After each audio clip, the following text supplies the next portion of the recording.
الحمد لله رب العالمين حمدا كثيرا طيبا مباركا فيه كما يحب ويرضى. أشهد أن لا إله إلا الله وحده لا شريك له في الخلق والأمر، وأشهد أن سيدنا وسندنا وحبيبنا وشفيعنا وخليلنا ومولانا محمدا عبده ورسوله المبعوث إلى الأسود والأحمر المنعوت بشرح الصدر ورفع الذكر، صلى الله عليه وعلى آله وأصحابه الذين هم خلاصة العرب العرباء وخير الخلائق بعد الأنبياء. أما بعد فأعوذ بالله من الشيطان الرجيم. بسم الله الرحمن الرحيم. وهو يتولى الصالحين. صدق الله مولانا العظيم. وقال النبي صلى الله عليه وسلم: ذكر الله شفاء القلوب. وقال عليه الصلاة والسلام: الصلاة معراج المؤمن. وقال عليه الصلاة والسلام: عليكم بالصدق. وقال عليه الصلاة والسلام: لا تحقرن من المعروف شيئا. رواه مسلم. وصدق رسوله النبي الكريم، ونحن على ذلك لمن الشاهدين والشاكرين، والحمد لله رب العالمين.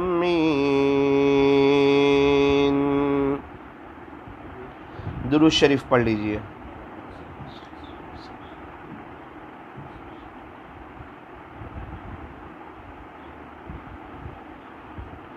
میری محترم دینی ماؤں اور بہنوں، اللہ تبارک و تعالیٰ کی محبت یہ بہت بڑی نعمت ہے.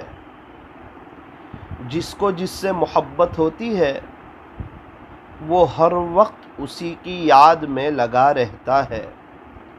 اسی کو یاد کرنے میں مزہ آتی ہے اور انسان اسی کو دل بھی دے بیٹھتا ہے. فرمایا کہ جس کو اللہ کی محبت نصیب ہو جائے، اللہ کا تعلق نصیب ہو جائے، وہ انسان پھر اللہ کا ہو جاتا ہے. ہم نے دیکھا کہ نکاح کے موقع پر مستورات ایک جملہ کہہ کر کہ ہاں میں فلاں سے نکاح کرنے کے لیے تیار ہوں، میری اجازت ہے، یہ کہہ کر ایسی وفا نبھاتی ہے کہ پوری زندگی وہ اسی کی ہو کے رہ جاتی ہے. شوہر مالداری میں تو بیوی بھی مالداری میں، شوہر غریبی میں تو بیوی بھی غریبی میں، شوہر شہر میں تو بیوی بھی شہر میں، شوہر دیہات میں تو بیوی بھی دیہات میں. کیا بات ہے کہ نکاح کے موقع پر ایک جملہ کہا، اب وہ پوری شوہر کی ہو گئی. تو میری دینی ماؤں بہنوں، یہ وفا تو آپ میں ہے، یہ وفا آپ نبھانا جانتی ہو. تو ہم نے کلمہ بھی پڑھا ہے، ہمیں چاہیے کہ اب ہم ایک اللہ کے بھی ہو جائیں. جب ہم نے کہا اشہدو ان لا الہ الا اللہ و اشہدو ان محمدن عبدہ و رسولہ، اب ہمیں چاہیے کہ ہم ایک اللہ کے ہو جائیں، ہم اللہ کی طرف آ جائیں۔ آپ کو شوہر سے وفا نبھانے والی بہت مل جائے گی، بچوں کی خدمت کرنے والی بہت مل جائے گی، اور لوگوں کی خدمت کرنے والی عورتیں بہت مل جائے گی، اپنے گھروں کی صفائی کرنے والی مستورات بہت مل جائے گی، لیکن ایسی مستورات کہ جس کا تعلق اپنے اللہ کے ساتھ مضبوط ہو، اس کی نمازوں کے اندر سکون ہو، اس کی زندگی کے اندر دین ہو، وہ اپنے شوہر کی بڑھ چڑھ کے خدمت کرتی ہو، اپنے بچوں کی اچھی تربیت کرتی ہو، اپنے گھر میں ایک دینی ماحول قائم کیا ہوا ہو، فضائل اعمال کی تعلیم کرتی ہو، اور اپنے بچوں کو اسلامی لباس پہناتی ہو، اور اسلامی طریقوں کے مطابق بچوں کے بال کٹواتی ہو، اور اسکول اور ٹیوشن کی پڑھائی کے ساتھ ساتھ اپنے بچوں کی مکتب کی پڑھائی کی فکر کرتی ہو، اور اپنے بچوں کو حافظ، عالم، قاری، مفتی اور دین کا داعی بنانا جانتی ہو، اور اپنے ساس سسر کی خدمت کرتی ہو، اور اپنی بھابھی کی، دیرانی کی، جیٹھانی کی، نڑن کی اور اڑوس پڑوس کی کسی کی بھی غیبت نہ کرتی ہو، ایسی عورتیں آپ کو بہت کم ملے گی۔ لیکن جو عورتیں نے یہ کلمہ پڑھا ہے، جو مسلمان عورتیں ہیں اور انہوں نے پڑھا ہے اشہد ان لا الہ الا اللہ، میں گواہی دیتی ہوں کہ اللہ کے سوا عبادت کے لائق کوئی نہیں، ان کو چاہیے کہ وہ اس گواہی کے بعد پوری اللہ کی ہو جائے، پھر انشاءاللہ دیکھنا آپ کی زندگی میں بہار آ جائے گی۔ آپ کو ابھی ایسا لگے گا کہ میں تھوڑی سی آپ کو مشکل باتیں بتا رہا ہوں، آپ کو تھوڑی سی میں ہارڈ باتیں بتا رہا ہوں، اور یہ کام شاید ہمارے لیے کرنا مشکل ہے۔ نہ نہ نہ نہ، جبکہ پیارے نبی حضرت محمد الرسول اللہ صلی اللہ علیہ وسلم نے ارشاد فرما دیا کہ الدین یسر، کہ دین تو آسان ہے۔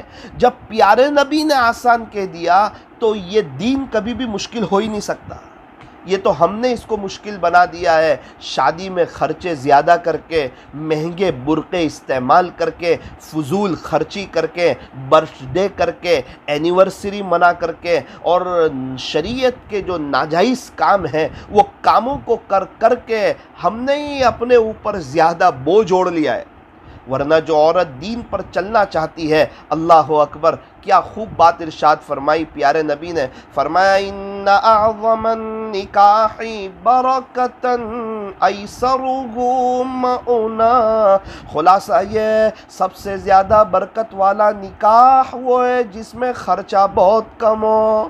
اللہ اکبر، آقا فرماتے ہیں جن کا اللہ کے بعد مرتبہ ہے، بعد از خدا بزرگ تو ہی قصہ مختصر، اللہ کے بعد اگر کسی کا مرتبہ ہے تو وہ حضرت محمد الرسول اللہ صلی اللہ علیہ وسلم کا مرتبہ ہے۔ اور آقا کی بات بالکل سچی بات، اگر ہم چاہتے ہیں کہ ہمارے بچوں کا نکاح بابرکت ہو، ہماری بچیوں کا نکاح بابرکت ہو، اور شادی کے بعد ان کی اولاد نیک صالح ہو، اور ہمارے بچے اور بچیوں کی لائف بہت بہتر ہو، تو میری دینی ماؤں بہنوں اس بات کو یاد رکھو، نکاح کے اندر سادگی کو اپناؤ۔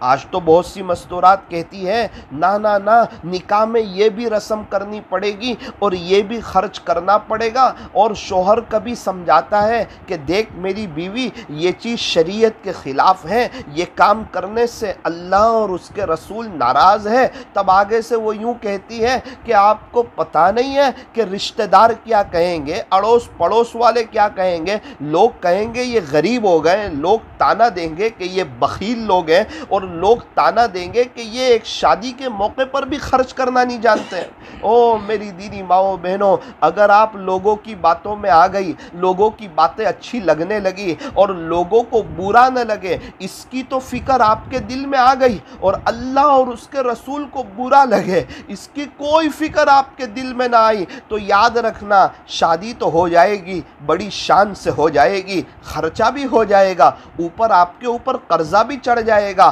آپ کی بیٹی بڑی شان سے رخصت بھی ہو جائے گی، اور بڑے زیور اور سامان اور دہیج بھی اس کو مل جائے گا، لیکن یاد رکھنا 2 مہینے کے بعد آپ کی بیٹی کا فون آئے گا اور وہ آپ کو بتائے گی کہ مجھے اپنے سسرال میں اچھا نہیں لگتا ہے۔ اس وقت آپ کو نانی دادی یاد آ جائے گی، اور آپ کی اور آپ کے شوہر کی راتوں کی نیندیں اجڑ جائے گی۔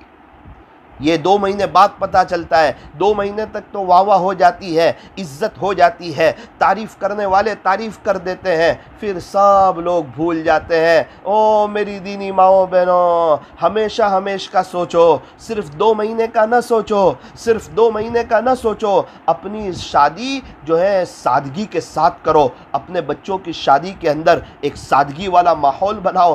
آج تو ہمارے یہاں بچیوں کو بہت کچھ دیتے ہیں، تو مولانا صاحب کیا ہم بچیوں کو کچھ نہیں دے سکتے؟ نہ آپ کی بچی ہے، آپ کی مرضی، آپ 5 تولہ سونا دو، آپ 5000 تولہ سونا دو، آپ کو کون منع کرتا ہے؟ آپ خوشی سے جو دینا ہے وہ دے سکتے ہیں۔ لڑکے والے مانگ نہیں کر سکتے کہ ہمیں یہ چاہیے یہ چاہیے۔ آپ اپنی بیٹی کو کیا دینا چاہیں، آپ بند پیٹی دے دو، آپ سونا دینا چاہتے ہیں آپ بند مٹھی دے دو۔ ہمارے یہاں کیا کرتے ہیں، 3 دن پہلے اڑوس پڑوس والوں کو جمع کر کے، دور دراز سے رشتہ داروں کو جمع کر کے، پورے پلنگ کو سجا کر کے بتاتے ہیں کہ دیکھو ہم نے اپنی بچی کو اتنے کپڑے دیے ہیں، اتنے نائٹ سوٹ دیے ہیں، اور اتنے صابن کے پیکٹ دیے ہیں، اتنے ٹوال کے سیٹ دیے ہیں، اتنے برقعے دیے ہیں، اتنا زیور دیا ہے، اتنے پیسے روکڑے دیے ہیں۔ تو یہ تو آپ جب لوگوں کو بتاتے ہو، آپ کو کیا پتا اگر خدا نہ خواستہ کوئی غریب کی بیٹی بھی وہاں کھڑی ہو اور وہ یہ سارا نظارہ دیکھ رہی ہو، اور اس وقت اس کا دل رو پڑے کہ کاش آج میرے باپ کے پاس پیسہ ہوتا تو مجھے بھی شادی میں یہ ساری چیزیں ملتی، یاد رکھنا اس کی آہیں ڈائریکٹ اللہ کے عرش سے باتیں کرے گی۔ اور کیا ایسا کرنے سے آپ کی بیٹی خوش رہ سکے گی؟ نہ، ایسا نہیں ہوتا۔ اور کبھی کبھار تو ایسا ہوتا ہے، کوئی ایسی بچی کھڑی ہوتی ہے جس کی قریب میں شادی ہوتی ہے اور اس کے ابو کا انتقال ہو چکا ہوتا ہے، اور وہ بیچاری یتیم بچی ہوتی ہے، اس کا دل تو اندر سے رونا شروع کر دیتا ہے۔ اور کبھی کبھار ایسا ہوتا ہے، اڑوس پڑوس والا یا کوئی ایسا رشتہ دار ہوتا ہے جو یہ منظر دیکھ نہیں سکتا، وہ فوراً کہیں کسی کے پاس جا کر ان کے اوپر جادو کر دیتا ہے، اثرات کروا دیتا ہے۔ اب ہم سمجھتے ہیں ہم اپنی بچی کو یہ دے رہے ہیں، یہ دے رہے ہیں، یہ دے رہے ہیں۔ نہ، آپ خود اپنے پیر پر کلہاڑی مار رہے ہو اور اپنی بچی کی زندگی کو تباہ و برباد کر رہے ہو۔ اس لیے میری دینی ماؤں بہنوں، یہ باتیں، یہ عاجز آپ کو کوئی غصے میں نہیں کہہ رہا ہے، ایک درد دل کے ساتھ، ایک محبت کے ساتھ، ایک آپ کے بچوں کی اور آپ کی بچیوں کی فکر کے ساتھ، اور اسلامی کلچر کے مطابق کہ ہمارے یہاں نکاح میں سادگی ہو۔ فرمایا ان اعظم النکاح برکتاً ایسرہ مؤنا، کہ سب سے زیادہ برکت والا نکاح وہ ہے جس میں خرچہ کم ہو۔ اس لیے اس بات کو طے کرو کہ انشاءاللہ ہم اپنی شادیوں کو سادہ بنائیں گے، بلکہ بچیاں خود یہ بات اپنی اماں سے کہیں، امی ہم شادی سادگی میں کرنا چاہتے ہیں۔ بچے اس بات کو دہرائیں کہ امی ہم اپنی شادی سادگی میں کرنا چاہتے ہیں۔ یاد رکھنا اگر سادگی میں شادی کی تو وہ نکاح برکت والا ہو جائے گا، پھر نکاح میں برکت ہو جائے گی۔ آپ سارے صحابہ کا نکاح اٹھاؤ تو برکت والا نکاح، ساری صحابیات کے نکاح کو اٹھاؤ تو بابرکت نکاح، حضرت فاطمہ کے نکاح کو اٹھاؤ، حضرت زینب کے نکاح کو اٹھاؤ، حضرت رقیہ کے نکاح کو اٹھاؤ، حضرت ام کلثوم رضی اللہ عنہا کے نکاح کو اٹھاؤ، سب کا نکاح آپ کو سادگی کے ساتھ ملے گا، اور اس کے بعد ان سب کی لائف بھی جو ہے وہ بڑی خوشحال ملے گی۔ آج ہمارے یہاں شادیوں میں خرچہ بہت ہوتا ہے، اسی لیے 2-3 مہینے کے بعد گھروں میں لڑائیاں ہوتی ہیں، ساس بہو کی بنتی نہیں، بہو ساس کی بنتی نہیں، اور بیوی اور شوہر کی آپس میں لڑائی ہوتی رہتی ہے، اور یہ عورت وہاں سے فون کر کے اپنی امی کو سسرال والوں کی غیبت کرتی رہتی ہے، اس وجہ سے اس کی زندگی بھی برباد ہوتی ہے، اس کی ماں کی زندگی بھی برباد ہوتی ہے۔ غیبتیں کرنے سے زندگی آباد نہیں ہوتی، غیبتیں کرنے سے گھر آباد نہیں ہوتے، بلکہ گھر برباد ہوا کرتے ہیں، گھر ویران ہوا کرتے ہیں۔ آج اکثر گھروں میں یہ ماحول ہے کہ غیبت کا ایک عجیب و غریب ماحول ہے، یہ اس کی غیبت، یہ اس کی غیبت، حالانکہ پیارے نبی حضرت محمد الرسول اللہ صلی اللہ علیہ وسلم نے ارشاد فرمایا الغیبت اشد من الزنا، کہ غیبت تو زنا سے بھی زیادہ سخت چیز ہے۔ اللہ اکبر، کتنی سخت چیز ہوگی کہ زنا اتنی خطرناک چیز ہے، اتنی خطرناک چیز ہے، اتنی خطرناک چیز ہے کہ یوں فرمایا کہ جو زنا کرنے والی عورت ہوتی ہے، زانیہ عورت، اور جو زنا کرنے والے مرد ہوتے ہیں، جو زنا کے عادی ہو چکے ہوتے ہیں، اللہ ان سے اتنے ناراض ہوتے ہیں کہ یوں فرمایا کہ شب برات، ایسی مبارک رات جس رات میں اللہ خیر کا دریا بہا دیتے ہیں، اس رات میں بھی اللہ زنا کے عادیوں کی مغفرت نہیں فرماتا، ایسے اللہ ناراض ہو جاتا۔ کچھ چیزیں ایسی اللہ کو ناراض کرنے والی چیز ہے، اور آج تو انسان اس کو بہت نارمل سمجھتا ہے، حالانکہ زنا کی باری آئی، قرآن کریم میں فرمایا کہ زنا کے قریب بھی نہ جاؤ، وَلَا تَقْرَبُوا الزِّنَا إِنَّهُ كَانَ فَاحِشًا وَسَاءَ سَبِيلًا۔ قرآن کریم میں اللہ تبارک و تعالیٰ نے ارشاد فرمایا جس کا خلاصہ یہ ہے کہ زنا کے قریب بھی نہ جاؤ، یہ بڑی بیکار چیز ہے، بڑی بری چیز ہے، بڑی فحش چیز ہے، اور یہ بہت برا راستہ ہے۔ جو زنا کرنے والے مرد ہوں گے، جو زنا کرنے والی عورتیں ہوں گی، قیامت کے دن ان کی شرمگاہوں سے اتنی خطرناک اور ایسی خراب بدبو نکلے گی، اللہ اکبر کبیرہ، جسے ہم پڑھنا چاہے تو پڑھ بھی نہیں سکتے۔ اس لیے میری دینی ماؤں بہنوں، اپنے آپ کو بد نظری سے بچاؤ، آنکھوں کے زنا سے بچاؤ، زنا سے بچاؤ، اور اللہ کو ناراض کرنے والی چیزوں سے بہت دور رہو۔ دنیا میں یہ ساری چیزیں نارمل لگتی ہے، لیکن جب حقیقت کی آنکھیں کھلے گی، آخرت کی آنکھیں کھلے گی، اور ہمیشہ ہمیشہ کی جو لائف ہوگی، اصل تو وہ زندگی ہے۔ یہ دنیا کی زندگی فانی ہے، وقتی ہے، ختم ہو جانے والی ہے۔ بہت سی عورتوں کو ہم نے دیکھا کہ وہ رات سونے سے پہلے اپنے شوہر سے باتیں کرتی ہے، اور باتوں کی شروعات ہوتی ہے، آپ کی امی نے ایسا کیا، آپ کے ابو نے ایسا کیا، آپ کے جو بھائی ہیں نا انہوں نے یہ کیا، اور بھائی کی بیوی نے ایسا کیا، اور آپ کی بہن نے ایسا کیا، اور اڑوس پڑوس والوں نے ایسا کیا۔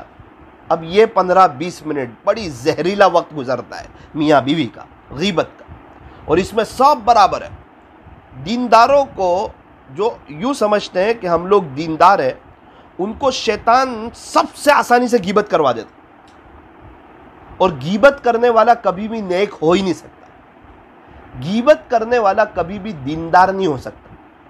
قرآن کریم میں سب سے خطرناک جو وعید آئی ہے وہ غیبت پہ آئی ہے، سب سے خطرناک وعید۔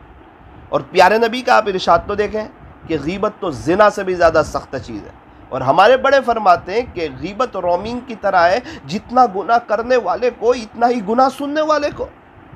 اب انسان رات 15-20 منٹ سونے سے پہلے غیبتیں کر رہا ہے اور اپنی آخرت کو برباد کر رہا ہے۔ مشکل سے کچھ نیکیاں جمع ہوئی تھی، اس کو بھی آگے چلتی کر دی، اور جس سے ناراض تھے ان کے گناہ بھی لے لیے، اس سے بھی زیادہ اللہ کی نظر سے گر گیا۔ میری دینی ماؤں بہنوں، آپ کو یاد ہوگا جب آپ کی شادی ہوئی تھی تو اس وقت آپ کو آپ کے ابو نے چلتے چلتے ایک مصلی بھی دیا تھا۔ وہ اسی لیے دیا تھا کہ میری بیٹی، اگر تجھے کچھ تکلیف ہو، کچھ حالات آ جائیں، کچھ پریشانی ہو جائے تو مصلی بچھانا، اپنے مسائل اللہ سے حل کروانا۔ یہ مصلی کوئی کباٹ میں رکھنے کے لیے نہیں دیا تھا۔ ہمارے گھر میں ایک عجیب ماحول ہے، بستر کی جگہ موجود ہے، اور صوفے کی جگہ موجود ہے، کچن کی جگہ موجود ہے، لیکن مصلی کی ہمارے گھر میں کوئی جگہ نہیں۔ ایک چھوٹا سا ایک ٹکڑا ہو، مصلی کی جگہ ہو، اللہ اکبر، اس کے اوپر تسبیح رکھی ہوئی ہو۔ ہماری مستورات باہر سے گھر آئیں، بستر پہ بیٹھنے کو دل کرتا، صوفے پہ بیٹھنے کو دل کرتا، کچن میں جانے کو دل کرتا۔ ہماری مستورات کچن سے جب اپنے کمرے میں آئیں تو بستر پہ بیٹھنے کو دل کرتا۔ کیوں؟ بستر تیار ہے، اس پر بیٹھنے کو دل کرتا ہے، صوفہ تیار ہے، اس پہ بیٹھنے کو دل کرتا ہے، کرسیاں رکھی ہوئی ہے، اس پہ بیٹھنے کو دل کرتا ہے۔ ایک کاش مصلی بچھا ہوا ہو، اس پہ تسبیح رکھی ہو، تاکہ کبھی مصلی پہ بیٹھنے کو بھی دل ہو۔ اور یاد رکھنا، سکون کسے کہتے ہیں؟ اکیلے اکیلے چپ کے اللہ سے باتیں کرنا، اس کو سکون کہتے ہیں۔ میری دینی ماں و بہنوں، اگر اپنی زندگی میں کچھ کرنا چاہتے ہو، اگر بڑے پیمانے پر آخرت بنانا چاہتے ہو، اگر اپنے اللہ کو، اپنے خالق کو، اپنے مالک کو اور اپنے پالنہار کو راضی کرنا چاہتے ہو، اگر آپ یہ دیکھنا چاہتے ہو کہ اللہ کے ساتھ آپ کا تعلق کتنا مضبوط ہے، یہ دیکھ لو آپ کا مصلی پہ وقت کتنا گزرتا ہے۔ جتنا وقت آپ کا مصلی پر گزرتا ہے اتنا ہی آپ کا تعلق اپنے اللہ کے ساتھ مضبوط ہے۔ کچھ عورتیں اس دنیا میں ایسی بھی ہیں جو اپنی داستانیں، اپنے قصے اور اپنی کہانیاں اپنی اماں کو نہیں سناتی، اپنے شوہر کو نہیں سناتی، بلکہ اپنے اللہ کو سنا دیا کرتی ہے۔ ہاں ہاں ہاں ہاں، اپنی داستانیں اللہ کو سنانے کے بعد جو سکون ملتا ہے وہ کبھی اور سکون نہیں ملتا۔ جس کو یہ معلوم ہو کہ اللہ تبارک و تعالی جو ہے وہ بغور سنتے ہیں، وہ اپنی قصے اور اپنی کہانیاں کسی اور کو نہیں سنایا کرتے ہیں۔ اللہ تعالیٰ سننے والے، جاننے والے، وَكَانَ اللَّهُ سَمِيعًا عَلِيمًا۔ اللہ تبارک و تعالیٰ تو بڑے ہی سننے والے، بڑے ہی جاننے والے۔ ہم جو بھی بات اللہ سے شیئر کریں اللہ سب جانتے ہیں۔ اللہ تعالیٰ ہماری شہ رگ سے بھی زیادہ قریب ہے۔ وَنَحْنُ أَقْرَبُ إِلَيْهِ مِنْ حَبْلِ الْوَرِيدِ۔ اللہ تعالیٰ ہر وقت ہمارے ساتھ ہوتے ہیں۔ وَهُوَ مَعَكُمْ أَيْنَمَا کنتم۔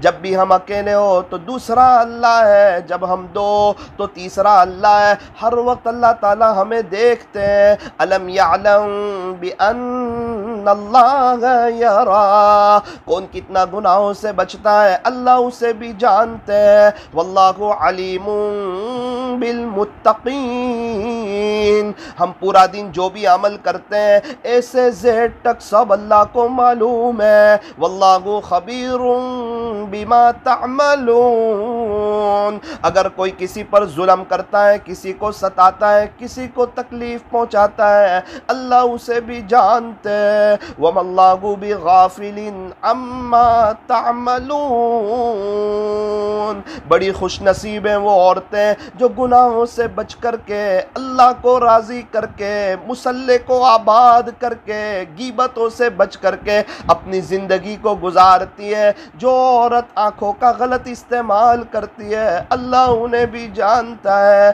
یعلم خائنۃ الاعین، تیرا اللہ تو آنکھوں کی چوری کو بھی جانتا ہے۔ وما تخفی الصدور، تم اپنے سینوں میں کیا بھید چھپائے ہوئے ہو اللہ اسے بھی جانتا ہے۔ کون سی عورت ہے جو رابعہ بصریہ جیسا بننا چاہتی ہے؟ کون سی عورت ہے جو اپنے بچوں کو اللہ کا ولی بنانا چاہتی ہے؟ کون سی عورت ہے جو ظلم کو برداشت کر کے مظلوم بن جاتی ہے لیکن ظالم نہیں بنتی؟ اللہ ان سب کو جانتا ہے۔ اور وہ کون سی ساس ہے اور وہ کون سی عورتیں ہیں جو اپنے ماتحتوں پر ظلم کرتی ہیں اللہ ایسے ظالموں کو بھی جانتا ہے۔ سورت کی ایک مستورات، کچھ وقت پہلے مجھے اس نے بتایا کہ مولانا میری ساس مجھ پر بڑا ظلم کرتی ہے، مجھے بہت ستاتی ہے۔ اس کی ساس کو مختلف طریقوں سے سمجھانے کی کوشش کی، اللہ کی شان وہ نہ مانی، اس نے بڑا ستایا، بہو کو بڑی تکلیف پہنچائی۔ اور آج کل تو ساس پتہ نہیں ساس بن کے اپنی آخرت برباد کر دیتی ہے۔ بہت کم ایسی خوش نصیب ساس ہے جو ساس بن کے آخرت بناتی ہے۔ اکثر میں نے دیکھا وہ ساس کیا بن جائے، اپنے کو گھر کی مالکہ سمجھ کے کسی کی لڑکی پر ظلم کر کے، اللہ کی ایک مخلوق پر ظلم کر کے اپنے اللہ کو ناراض کر جاتی ہے۔ اسی لیے اس کا بڑھاپا بڑا کٹھن آتا ہے، بڑی زبردست بیماریوں کے ساتھ آتا ہے، بڑے حالات اور بڑی تکلیفوں کے ساتھ آتا ہے، اور وہ ساس کی عجیب و غریب زندگی ہوتی ہے۔ خیر وہ تو پیسے والی تھی، ٹھاٹ باٹ کے ساتھ زندگی گزارنے والی، اور اپنے دم پر لوگوں کو چلانے کی کوشش کرتی تھی۔ اس کا انتقال ہو گیا، میں بھی اس کے جنازے کی نماز میں شریک ہو گیا۔ 6-7 دن کے قریب کچھ گزرے تو میں نے خواب دیکھا۔ خواب میں نے اس کی ساس کو دیکھا، وہ کہتی تھی نا میری ساس بہت ظلم کرتی ہے، تو میں نے دیکھا ایک کمرہ ہے، کچھ لوگ ہیں، ان کی ساس کو پورا لٹا دیا گیا اور ان کے دونوں ہاتھ ایسے اوپر کر دیے۔ میں بھی دیکھ رہا تھا، یہاں سے ان کے چمڑے کو ایک دم ایسے کھینچا یہاں تک اور چمڑے کو اتارنا شروع کیا، جسے میں دیکھ نہ سکا، برداشت نہ کر سکا۔ میں نے کمرے کے باہر آنے کی کوشش کی، خواب میں ہی میرے دل میں خیال آیا کہ یہ ان کو کس وجہ سے تکلیف ہو رہی ہے، اور یہ کون لوگ ہیں جو ان کو ایسا ستا رہے ہیں، اور یہ سانس ایسا چیخ رہی ہے، آہیں بھر رہی ہے، لیکن آج اس کی مدد کرنے والا کوئی نہیں۔ تو آواز آئی جس کا خلاصہ یہ تھا کہ یہ اپنی بہو کو ستاتی تھی، اسی لیے آج اسے یہ عذاب ہو رہا۔ اللہ اکبر۔ دنیا میں تو نارمل سمجھتی تھی، اس کا رعب تھا، اس کا دبدبا تھا، اس کے پاس پیسہ تھا۔ میرے ذہن میں خیال آیا کہ یہ کیا ستاتی تھی، فوراً اس کا بھی جواب ملا خواب میں کہ یہ اپنے بیٹے کو اس کی بیوی کے خلاف چڑھاتی تھی، اپنی بہو کے خلاف چڑھاتی تھی، دیکھ تیری بیوی ایسا کرتی، دیکھ تیری بیوی ایسا کرتی، اور یہ شوہر اوپر جا کے ظلم کرتا، اس کا ذریعہ ساس بنتی تھی، اسی وجہ سے ان کو یہ زبردست عذاب ہو رہا۔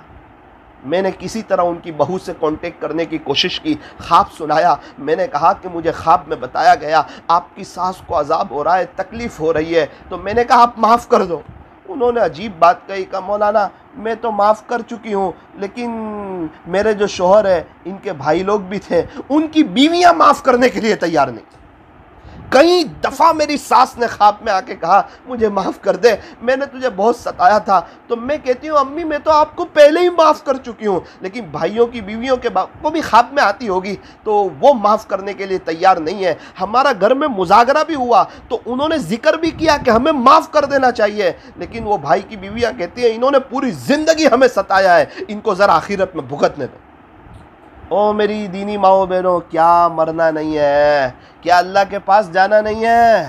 اللہ کے واسطے اپنی بہوؤں پر رحم کھاؤ۔ اپنی بیٹیوں کی بات میں آ کر اپنی بہوؤں پر ظلم کرنے والی ساسوں سے میں کہنا چاہتا ہوں، میں انہیں اللہ سے ڈرانا چاہتا ہوں، اور میں ان بہو کو بھی کہنا چاہتا ہوں جو ساس کو ساس سمجھتی ہے، سگی ماں کی طرح نہیں سمجھتی۔ آج اگر تو تیری ساس کی خدمت کرے گی، تھوڑی کڑوی کسیلی اس کی برداشت کرے گی اور اس کے ساتھ مل جل کر کے رہے گی، تو یاد رکھنا کل کو تیری بہو بھی تیرے ساتھ مل جل کر کے رہے گی۔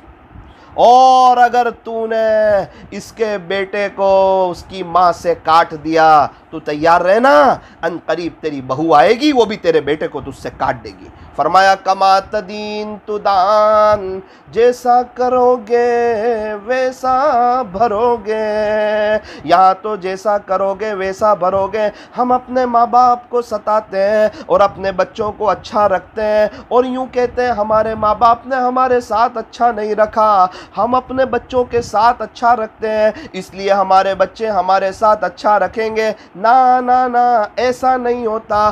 ہم اپنے ماں باپ کے ساتھ جیسا رکھیں گے ویسے ہمارے بچے ہمارے ساتھ رکھیں گے۔ اس لیے ساس بہو آپس میں محبت کے ساتھ رہیں۔ بہت سی نڑن ایسی ہوتی ہے جو اپنی بھائی کی بیوی کو تکلیف پہنچاتی ہے، اس کے خلاف اپنی ماں کو چڑھاتی ہے، دیکھو یہ ایسا کرتی ہے، کہیں اور بیٹھ کر ڈائریکشن دے رہی ہوتی ہے، اس کا ریموٹ اپنے ہاتھ میں رکھتی ہے۔ یاد رکھنا اگر تو نے ایسا کیا کسی کی بیٹی کے ساتھ، یہ جو تیرے بھائی کی بیوی ہے نا، یہ کسی کا لخت جگر ہے، کسی کے دل کا ٹکڑا ہے، اس کے ماں باپ کی آنکھوں کی ٹھنڈک ہے۔ اگر تو نے اس کے ساتھ ایسا کیا تو یاد رکھنا تو بھی اپنے سسرال میں خوش نہیں رہ سکے گی۔ اگر تیری لکڑی میں آواز ہے تو اللہ کی لاٹھی میں آواز نہیں ہے۔ او بھائی کی آپس میں بیویوں، میں آپ کو کہنا چاہتا ہوں مل جل کر کے رہو، وقتی دنیا ہے۔ ہم نے دیکھا کہ یہ ساری عورتیں ایک وقت آتا ہے قبرستان میں ان کی قبریں بنتی ہیں اور یہ سب آزو بازو میں ہی سوئی ہوتی ہے، رشتہ داروں کی قبریں ایک ساتھ ہوا کرتی ہے، اسی میں دادا ہوتے ہیں، اس میں دادی ہوتے ہیں، اس میں نانا ہوتے ہیں، اس میں نانی ہوتے ہیں، اس میں بھائی کی بیوی، فلاں بھائی کی بیوی۔ ارے 100 سال پہلے کیا آپ میں سے کوئی تھا؟ کیا 100 سال کے بعد آپ میں سے کوئی رہے گا؟ کیا مطلب کسی پہ ظلم کر کے ہیں؟ اور بہت سی عورتیں وہ ہیں جو اللہ تعالیٰ حفاظت فرمائے، معاف فرمائے، بہت سے ہندو مہاراج وغیرہ پر جاتی ہیں اور لوگوں کو تکلیف پہنچانے کی کوشش کرتی ہے۔ یاد رکھنا موت کے وقت کلمہ ملنا مشکل ہو جائے گا، آخرت برباد ہو جائے گی۔ آپ جس کو پریشان کر رہے ہو وہ تو کبھی نہ کبھی خوش ہو جائیں گے، لیکن پریشان کرنے والا کبھی بھی خوش نہیں ہو سکتا، اللہ آپ کو چھوڑے گا نہیں۔ اور آپ غیروں کے پاس جاتی ہیں، اللہ اکبر کبیرہ، انشاءاللہ یہاں تو ایسی عورتیں نہیں ہوگی، لیکن جہاں کہیں ایسی مسلمان عورتیں ہوں، میں اپنی ان بہنوں سے کہنا چاہتا ہوں، میں اپنی ان ماؤں سے کہنا چاہتا ہوں، میں اپنی ان بڑی بہنوں سے کہنا چاہتا ہوں، آپ کو اللہ کا واسطہ کسی کو خوش دیکھ کر حسد نہ کرو، ارے خوش ہو جاؤ، ہو سکتا ہے اللہ آپ کو اس سے زیادہ نواز دے، ان کے لیے دعا کرو۔ فرمایا کہ حسد ایک ایسی بیماری ہے جو انسان کو اندر سے جلا کر کے راکھ کر دیتی ہے۔ حسد کرنے والے کی نیکیاں اس طرح ختم ہو جاتی ہے جس طرح آگ لکڑی کو ختم کر دیتی ہے۔ ابھی ایک لکڑی کو آگ میں رکھو، آدھا گھنٹے میں پوری لکڑی چورا چورا ہو جائے گی۔ بالکل اسی طرح اگر ہمارے دل میں کسی کا حسد ہوگا تو ہماری نیکیاں اندر سے ختم ہو جائے گی۔ اللہ تعالیٰ حسد کرنے والے سے بڑے ناراض ہوتے ہیں اور حاسد سے اللہ تعالیٰ بڑی نفرت کرتے ہیں۔ اس لیے یہ عاجز آپ کو کہنا چاہتا ہے کہ میری دینی ماؤں بہنوں، سب سے پہلے شادی میں کم خرچہ کرو اور شادی کرو، سیدھی شادی کرو۔ انشاءاللہ وقتی طور پر لوگ تھوڑا سا تانا دیں گے، وقتی طور پر لوگ تھوڑا سا آپ کو پریشان کریں گے، لیکن انشاءاللہ آپ دیکھنا 2-3 مہینے کے بعد آپ کی بیٹی کا فون آئے گا، امی میں اپنی سسرال میں بڑی خوش ہوں اور مجھے بہت اچھا لگ رہا ہے اور میں بڑے اطمینان کے ساتھ زندگی گزار رہی ہوں۔ اور خدا نہ خواستہ اگر آپ نے شادی میں فضول خرچی کی اور اپنے اللہ کو ناراض کیا اور دنیا والوں کا اور رشتہ داروں کا خیال کیا اور پیارے نبی کو ناراض کیا تو یاد رکھنا آپ کے بچوں کی زندگی وہ برباد ہوگی۔ اس لیے نمبر 1 شادی کرو، سیدھی شادی کرو۔ نمبر 2 اپنے گھروں سے غیبت کا خاتمہ کرو۔ آج کی مجلس میں اس بات کو طے کرو کہ انشاءاللہ ہم کسی کی غیبت نہیں کریں گے، نہ غیبت سنیں گے نہ غیبت کریں گے۔ غیبت کرنے میں بڑی مزہ آتی ہے اور غیبت کے سننے میں بھی بڑی مزہ آتی ہے۔ اکثر نصیحت کی باتیں انسان کو کڑوی لگتی ہے لیکن غیبت انسان کو بڑی میٹھی لگتی ہے۔ جو بندہ غیبت کرتا ہے شیطان اس کے ہونٹ پر شہد لگا دیتا ہے، اس لیے اس کو غیبت کرنے میں مزہ آنے لگتی ہے۔ اور اکثر نیک لوگ جس گناہ میں مبتلا ہے وہ غیبت کا گناہ ہے۔ اور یاد رکھنا یہ غیبت کا گناہ جو ہے یہ دیمک کی طرح ہے، یہ بڑا خطرناک ہے۔ یہ صرف نیکیوں کو ختم نہیں کرتا، سامنے والے کے گناہ کو بھی لے آتا ہے۔ اکثر و بیشتر سلوک میں جو چیز رکاوٹ بنتی ہے وہ یہ غیبت رکاوٹ بنتی ہے۔ جو چیز انسان کو اللہ کے قریب نہیں ہونے دیتی وہ غیبت قریب نہیں ہونے دیتی۔ انسان غیبت بھی کر رہا ہوتا ہے اور اپنے آپ کو نیک بھی سمجھتا ہے۔ یاد رکھنا میں آپ کو بہت تفصیل کے ساتھ بتا رہا ہوں، غیبت کرنے والا کبھی بھی نیک نہیں ہو سکتا اور جو نیک ہو وہ کبھی بھی غیبت نہیں کر سکتا۔ جیسے جو اسٹوڈنٹ ہو وہ کبھی بھی چور نہیں ہو سکتا اور جو چور ہو وہ کبھی بھی اسٹوڈنٹ نہیں ہو سکتا۔ کیا بات ہے، ایک اسٹوڈنٹ نے چوری کری، لوگ کہیں گے کہ ارے یار یہ تو اسٹوڈنٹ کی شکل میں کوئی چور آ گیا تھا نا، اس نے چوری کی۔ اگر اسٹوڈنٹ ہوتا تو کبھی بھی چوری نہیں کرتا۔ اس سے پتا چلا کہ جو چور ہو وہ اسٹوڈنٹ نہیں ہو سکتا، جو اسٹوڈنٹ ہو وہ چور نہیں ہو سکتا۔ اور یہ عاجز ایک اور بات بھی کہنا چاہتا ہے، جو مسلمان ہو وہ کبھی بھی آتنکوادی نہیں ہو سکتا اور جو آتنکوادی ہو وہ کبھی بھی مسلمان نہیں ہو سکتا۔ اگر کوئی آتنکوادی کا کام کرتا ہے، لوگوں کو تکلیف پہنچاتا ہے، یاد رکھنا وہ مسلمانوں کے لباس میں آ کے غلط کام کرتا ہے۔ جو اسٹوڈنٹ ہو وہ کبھی چور نہیں ہو سکتا، چور کبھی اسٹوڈنٹ نہیں ہو سکتا۔ بالکل اسی طرح جو مسلمان ہو وہ کبھی بھی آتنکواد نہیں ہو سکتا اور جو آتنکوادی ہو وہ کبھی بھی مسلمان نہیں ہو سکتا۔ اسلام کا سبق بڑا کھلا سبق ہے۔ اسلام اچھے اخلاق سکھاتا ہے، اسلام مسکراتے ہوئے چہرے میں رہنا سکھاتا ہے اور میٹھی زبان سکھاتا ہے، نرمی سکھاتا ہے۔ جو برائی کا معاملہ کرے اس کے ساتھ اچھائی کا معاملہ کرنا سکھاتا ہے، جو توڑے اس کے ساتھ جوڑنا سکھاتا ہے، جو ہمارے راستے میں کانٹے بچھائے اس کے راستے میں پھول بچھانا سکھاتا ہے۔ کسی کے پیر کھینچنا نہیں، اس کے ہاتھ کو کھینچ کر اس کو اوپر لے جانا سکھاتا ہے۔ ہمیں اسلام یہ سکھاتا ہے کہ کام کرنے والوں کی قدر کرو،